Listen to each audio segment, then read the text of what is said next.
place for the River Nene at Billing Aquadrome in Northamptonshire and nearby business parks. These mean there is danger to life and you must act now. 2 earlier severe warnings in Wales have now been downgraded. There are more than 200 active flood alerts across the UK. The majority of these are in England. And more than 1,500 homes and businesses are without power. The National Grid say they are working to reconnect them. Let's speak to our correspondent Fraser Maud, who is at the River Ouse in York this morning. Hello to you, Fraser. You say they're breathing a sigh of relief there this morning. Yeah, very much so, Kay. Good morning. Here in York, no strangers to flooding. This is something that's perhaps a regular scene here in the city. I'm down by King's Staithe and Queen's Staithe near the King's Arms. The River Ouse very, very high at the moment, but there was a severe flood warning in place overnight. That was lifted just a few hours ago, so no doubt there will be sighs of relief around here. Also in the Calder Valley, another area that we're used to seeing up here in Yorkshire, which suffers from severe flooding. It too managed to escape the worst of Storm Bert in terms of flood damage. There were some properties flooded, but the flood defences there basically did hold. There's been a lot of work done in this part of the country in the last 20 years to try and protect cities such as York from extreme flooding. There have been millions of pounds spent, and it looks as though at the moment, as far as Storm Bert is concerned, it was money well spent. There are still over 150 flood warnings in place right across England and Wales, across England, 22 in Wales at the moment. 2 of those are severe. There's a severe weather warning, a yellow weather warning in place in Scotland, although no flood warnings in Scotland. So you can see that the flood warnings form basically a spine right down the country from as far north as Middlesbrough, through England, through the east of Wales, down into the West Country, and that is where they are expecting to see the worst of the flooding today. In the meantime, there's still lots of localised flooding around, so anyone travelling today, whether it be by road, rail or air, should definitely check before they travel to make sure that their routes are safe and open. But at the moment, here in York at least, breathing a bit of a sigh of relief, Kate. OK, for now, Fraser, thank you. Well, our correspondent Dan Whitehead is in Wales and sent this report from Pontypridd. The water flooded in faster than they could bail it out. Residents in the valley town of Pontypridd rallied together as emergency services responded to the devastation of Storm Bert. Many angry at what they feel was a lack of preparation. Put a flood defence in instead of a Harry Potter fence.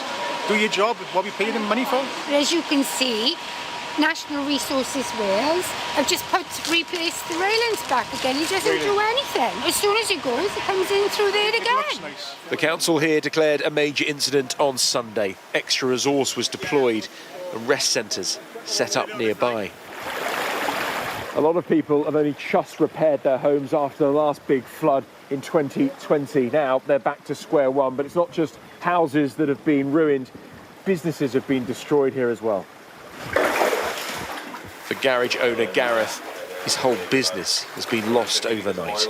Our drum's obviously gone over and the oil's spilt everywhere. Everything's coated in oil. Many of his customers' cars, now write-offs. But I'm gutted. Obviously, it's how long is it going to take to sort it out? You mean? And I'm going to lose money either way, and do you know what I mean? And the time to take all it, I can't work on people's cars when I'm trying to sort all this out. It's devastating. It's not just Pontypridd affected. In North Wales, a body was found by police officers searching for a 75-year-old man who'd been walking his dog near the River Conwy. Across South Wales, flooding caused landslides and swept cars away. Well, we certainly knew Storm Bert was coming, so there was an amount of preparation. But when you get the kind of enormity of rain that we've had over the past few days, and it's still coming down, then we've got to recognise that it is going to be difficult. There are still hundreds of flood warnings in place across the UK. As Storm Bert moves on, its impact may be felt for days to come. Dan Whitehead, Sky News in Pontypridd, South Wales. Rachel's here. What a weekend. I know. And I mean, it's not over yet. Certainly, we're expecting bad weather to continue until Tuesday. That's when Storm Bert will fully clear the UK. But we do seem to think it's past its peak. It's done its worst. worst. And now it's a case for communities really to pick up the pieces, to come to terms with the homes, the businesses that have been flooded and destroyed. And of course, we see continued disruption into Monday morning, with huge swathes of the country suffering from disruption to the road network, to trains as well. Just one example, Euston this morning, huge disruption between Birmingham New Street and Euston, flooding between around Milton Keynes area.